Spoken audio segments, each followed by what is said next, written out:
vocabulary, the better your ability to communicate, your life will get easier. I wasn't always the biggest reader, but I've definitely increased my reading over the last 5 to 10 years, way before I did in the past. And it's helped tremendously. I'm able to understand in clear words that I didn't understand why they were being used. A really solid book that people should go and check out is, I think it's called Learning How to Read. It's incredible because it teaches you really how to break down a sentence when you don't know what a word means and find the definition of the word before you move any further. So many of us, we went through school, we just read over words so fast, we don't know what one word means or in the context because we're trying to retain the information the way we were taught in school. A lot of us got left in the wayside. So we didn't create these language patterns and language skills that I believe are necessary for business, for life. So many kids are going through classes and they're really not passionate about what they're learning or what they're reading. When you get older, if you ask a kid about what they're actually interested in, maybe it's a video game or book that they're super into, suddenly they can communicate more fluently of what they're actually interested in. So it's also important as an adult to find something that you can really get interest in and start reading more. If you think about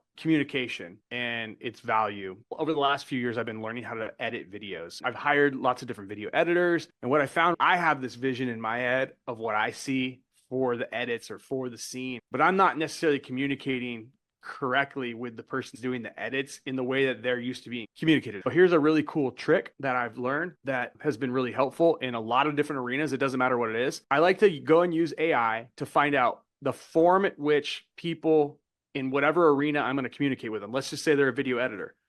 I want to know the way that they like to receive their directions. What's the format? You go to an attorney, they have a very specific format that when they're filing a legal brief or a document, it's very specific. And filmmakers, creators, they have their own. Every little industry has a way that they communicate. What I try to do now is find out the way that they like the format of communication, what they're the most used to by using AI, and then trying to communicate the way I'm thinking to have AI put it into their format for me. And then when I'm trying to communicate, it's so much easier to get to the exactly what we're trying to work on because it's in the form that they like to communicate, but AI's taken my information and then put it into that form for me. So that's a really good way across a lot of different arenas that people should start communicating because every arena has a different way they like to get their information, their input. There's different forms of communication. With sales, I learned a lot. One is always be agreeable. If somebody says something that you don't necessarily agree with in that moment, you can still agree, hey, I understand what you're saying, and display that you're actually listening to that individual. And then you offer maybe a counter argument, but you don't tell them in a way that makes them feel like you're completely disagreeing with them.